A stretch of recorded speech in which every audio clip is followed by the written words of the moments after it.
quando a pessoa leu a palavra, aquele outro profissional que está lá atrás, ele, por computador, ele está conseguindo ver as sinapses que estão acontecendo naquele momento. Isso não é maravilhoso? Ou então, quando a pessoa vê uma figura, quais as áreas estão sendo ativadas do cérebro? E esses estudos têm trazido muitas contribuições para nós da educação, para nós da psicopedagogia, da neuropsicopedagogia, da neuropsicologia, enfim, e para os neurocientistas, para a própria ciência, né? Então, o que acontece? Já existem muitos estudos, muitos estudos que conseguem nos dar uma comprovação de que o nosso cérebro, ele não está preparado, ele não nasce preparado, ele não nasce com áreas específicas para ler e escrever, embora, depois que ele consiga desenvolver essas habilidades, a gente observa que tem áreas específicas para leitura e escrita, certo? Muito bem, mas para isso ele vai ter que se remodelar. Enquanto isso, quando a gente nasce com aquele órgão, a gente não nasce com áreas específicas. Olha, essa área é da escrita, essa área é da leitura. Não, ela vai se tornar ainda, mas ela ainda não é especializada na leitura e na escrita. Assim como nós temos a área, por exemplo, especializadas em linguagem. Tá? Nós temos a área de Broca, a área de Wernicke, que são especializadas em linguagem. Então, a gente já nasce com essas áreas, elas precisam apenas serem ativadas. Como que elas vão ser ativadas? Com o estímulo do meio. Então, quando aquele bebezinho nasce e a mãe já começa a conversar, e ele já começa a prestar atenção aqui, não é? Que o bebê já começa a querer balbuciar e a repetir esse gesto que a gente está fazendo aqui, essa movimentação que a gente está fazendo aqui, tudo isso está estimulando lá na... Olha só, como eu estava dizendo para vocês, então a leitura e a escrita, eles são processos inventados pelo homem, por mais que há 5.000 anos atrás já tenham inventado a escrita, e a leitura logo em seguida, né? Porque se alguém escreveu, é porque alguém vai decodificar, então alguém vai ler aquela escrita, né? Então, nosso cérebro ainda não deu tempo de criar e a gente já nascer com as áreas específicas para leitura e escrita. Então, o que a gente precisa fazer? A gente precisa, na parte externa, estimular bastante aquele cérebro para que ele consiga desenvolver as conexões necessárias para ler e para conseguir ler e escrever. Não são processos simples, são processos complexos, são processos altamente refinados, tanto que somente nós, seres humanos, somente nós temos essa área pré-frontal, que é a área do pensamento, do planejamento, do raciocínio, e que nós somos capazes, que envolvem as funções executivas, e aí nós somos capazes de desenvolver a leitura e a escrita. Por isso, porque são processos altamente refinados, né? Altamente qualificados. Então, todo o nosso sistema nervoso central precisa estar pronto, precisa estar ok para que tudo aconteça. E também lá fora, no nosso estímulo externo, todo o pessoal que trabalha com alfabetização precisa estar preparado para que tudo aconteça de forma perfeita, né? Para que tudo aconteça da melhor forma possível. Afinal de contas, a leitura e a escrita são processos muito importantes para a vida inteira. Aquele ser vai carregar essa habilidade muito importante. Pais analfabetos, principalmente a mãe analfabeta, essa família tende a não valorizar a leitura, não valorizar a escrita, porque não é por maldade deles, eles já foram criados naquele meio, né? Então, a consequência para aquele filho, para aquela criança, vai ser muito grave lá na frente, porque é uma questão de oportunidade. Como que aquela criança, como que aquele sujeito lá na frente vai conseguir prestar um concurso, ter melhores condições de vida, se ele não tem as habilidades fundamentais de leitura e escrita, certo? Vamos imaginar, eu estava lendo um documento muito bom, é a Política Nacional de Educação, de Alfabetização, aliás, elaborado pelo MEC. E eles estavam falando o seguinte: plantinha. Para essa plantinha crescer, primeiro, da raiz, certo?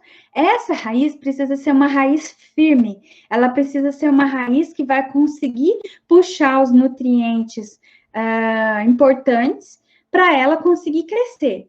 Muito bem, quando a gente fala de pré-alfabetização, quando a gente fala de educação infantil, quando a gente fala de crianças de 4 e 5 anos, a gente está falando de uma fase muito importante. Talvez a fase mais importante, porque a gente pensa que a fase mais importante é a de 6 anos, não é? Não deixa de ser. Mas pensa bem, quando essa criança não teve essa raiz muito bem preparada, ou quando essa criança não teve a base muito bem estruturada, como que você vai conseguir construir uma casa em cima dessa base? Vai ser complicado, não vai? Então, quando chegar com 6 e 7 anos, aquela criança não está com a raiz, não está com a base bem estruturada, como que ela vai conseguir ler e escrever muito bem? Porque para se considerar alfabetizado, precisa ler, escrever, interpretar diferentes tipos de textos, não é? Então, percebam o desafio que essa criança vai ter para ela conseguir ser alfabetizada verdadeiramente, certo? Então, por isso que essa base, essa raiz dessa plantinha, ela precisa ser muito forte, para que aquela casa ou aquela planta dê conta de crescer e de subir, se sustentar, e essa criança conseguir ler, escrever, interpretar de maneira eficiente, tá? Esse é o nosso compromisso, essa é a nossa função, é isso que a gente quer, é isso que a gente precisa, que o Brasil melhore essas taxas de analfabetismo, né? Melhore, saia dessas taxas, né? Vá para cima, melhore. Então, tá, então vamos continuar, vamos falar de pré-requisitos. Os pré-requisitos, ele é isso, você está preparando. Então, ninguém quer que na educação infantil vocês alfabetizem, tá? A gente não quer que vocês alfabetizem na educação infantil, mas a gente quer que vocês preparem essas crianças para a alfabetização. Ah, mas e a função dos pais? É importante? Extrema importância, muito importante. Por quê? Os pais que valorizam a leitura, os pais que valorizam estar, conversar com as crianças, respeitar suas opiniões, aquela criança começa a criar aquela personalidade, formar aquela personalidade que também vai interferir lá na aprendizagem, tá bom? E tudo isso vai interferir muito lá na aprendizagem. Então, vamos continuar.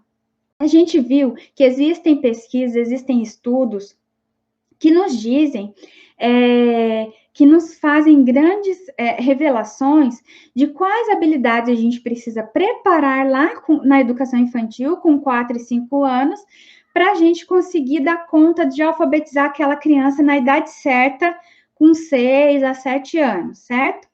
Então, vamos falar primeiro da consciência fonológica. Então, a consciência fonológica, ela não é uma coisa só. Ah, eu vou trabalhar a consciência fonológica, é uma coisa. Não. Dentro da consciência fonológica, nós temos vários subitens. E nós temos que entender cada subitem. Uma coisa importante para falar para vocês, gente, é a alfabetização método fônico. O meu já está até assim, de tanto que eu uso, de tanto que eu leio.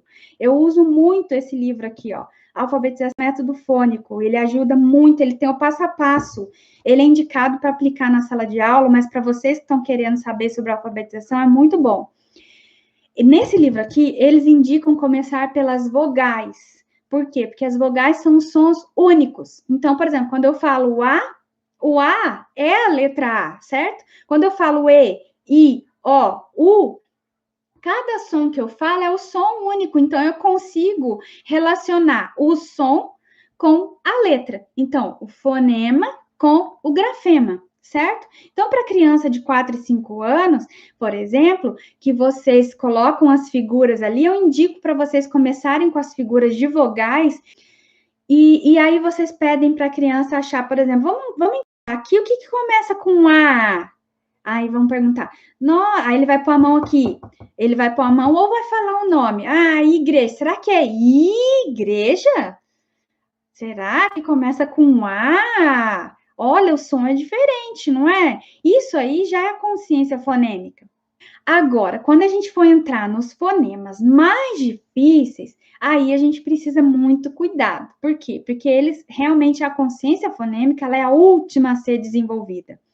Então, não adianta também eu ficar focando muito na consciência fonêmica. Ah, eu quero que ele aprenda muito a consciência fonêmica e esqueça da literação e da rima e da consciência silábica, que também é importante. Então, a gente pode fazer várias brincadeiras com as crianças. Por exemplo, eu vou falar uma palavra para você. Por exemplo, bola. E você vai contar quantas sílabas tem bola. Quantas vezes você abre a boca para falar bola? Lembra daquele de bate-palma? Então, é assim, bola.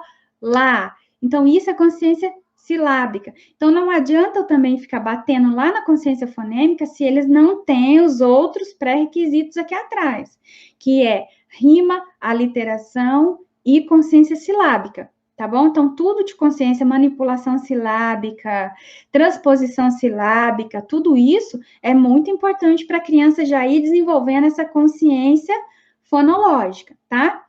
Voltando na consciência fonêmica, então. O fonema inicial, ele é mais fácil para a criança perceber, tá? Então, com 4 e 5 anos, a gente pode trabalhar, não tem problema, tá? Por exemplo, eu coloquei, fiz bastante com vogal, aquela criança já está, eu sei que ela já está sabendo bastante desses com vogais. Ok, então vamos para frente. Então, vocês vão procurar outros fonemas mais fáceis para a criança perceber. Então, por exemplo, vocês colocam ali umas 4, no máximo 5 figuras e vão pedir para a criança, vamos achar uma coisa que começa com ba. Então, você está fazendo a literação de sílaba. Então, ela vai falar, por exemplo, bala. Será que começa com ba? Agora, quando você pede para a criança achar, por exemplo, uma coisa que começa com p, e isso já é a literação de fonema. Então, ela vai ter que achar ali uma coisa que começa com p, que é o fonema p, que é a letra P. Precisamos falar de letra nesse momento? Não necessariamente, tá bom? Embora esse conhecimento do alfabeto seja uma base para a criança se alfabetizar lá com 6 anos, tá bom? Quando a gente fala de consciência fonêmica, a gente tem que pensar também em análise e síntese fonêmica. Isso é mais difícil. Mas com 6 anos, a criança já consegue ou já deve conseguir. Por quê? Porque com 4 e 5 anos já foi muito trabalhado esse fonema com ela, tá? Então, provavelmente, com 6 e 7 anos, ele vai conseguir. Como que é essa análise e síntese fonêmica? Síntese é assim, por exemplo, você vai falar, eu brinco muito com os meus pacientes assim, eu tô com a bola, por exemplo, eu falo para eles, olha, eu vou falar para você 4 sons. Não, começa com 3. Eu vou falar 3 sons para você. Você vai juntar tudo e adivinhar o que formou. Se você adivinhar, eu jogo a bola para você. Aí eu falo U, A. Só que isso, gente, é para criança que já está com a base de consciência fonológica lá atrás, que a gente falou de sílaba e tudo mais, muito desenvolvida. Entendeu? Se a criança não tem, ela não vai conseguir juntar. Não vai, ela vai ter problema em juntar. E se você perceber que ela está com problema em juntar, você tem que voltar a etapas. Não adianta avançar e ficar forçando. Precisa voltar etapas, tá bom? Vocabulário. Nós temos o vocabulário receptivo e o vocabulário expressivo. Qual que é a diferença de um para o outro? O vocabulário receptivo é tudo que a criança recebe e está processando. Então, quando você fala para a criança, por exemplo, coloca na mesa algumas coisas e fala para ela, pega para mim um objeto que eu uso na escola, um objeto que eu uso em casa e um objeto que eu uso para brincar. A criança, será que vai perceber? Ela vai receber essa comanda, esse vocabulário, e ela vai entender? Ou você pode até falar o nome do objeto. Pega para mim um lápis, vai ter várias figuras e você fala. Pega para mim um lápis amarelo, uma coisa que usa em casa. Deixa eu pensar aqui.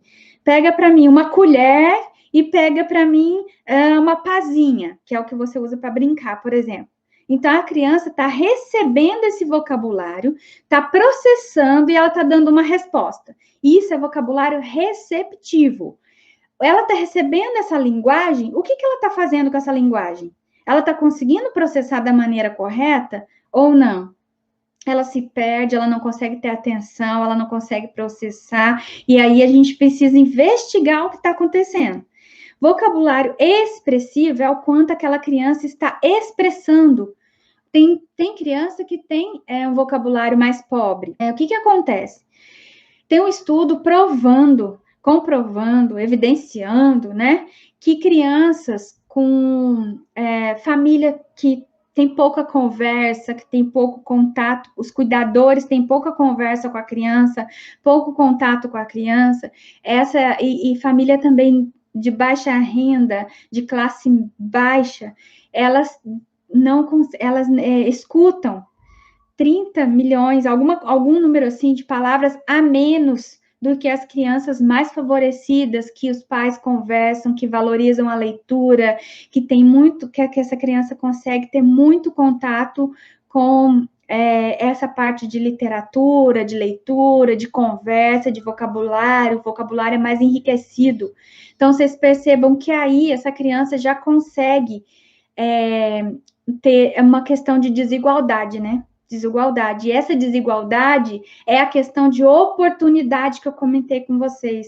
Então, para vocês, professores que fazem parte desse grupo, vamos pensar assim: a primeira função da escola já é tentar equiparar essa desigualdade, tá? A gente precisa promover para essa criança atividades e maneiras dessa criança de se desenvolver mais e mais e né, não ficar tão desigual com aquela outra criança que tem um vocabulário muito bom, tá bom? Memória fonológica, pessoal. Memória fonológica tem muitas dúvidas do que é memória fonológica. Vou tentar explicar para vocês bem rápido. Memória fonológica é o seguinte: vamos pensar assim.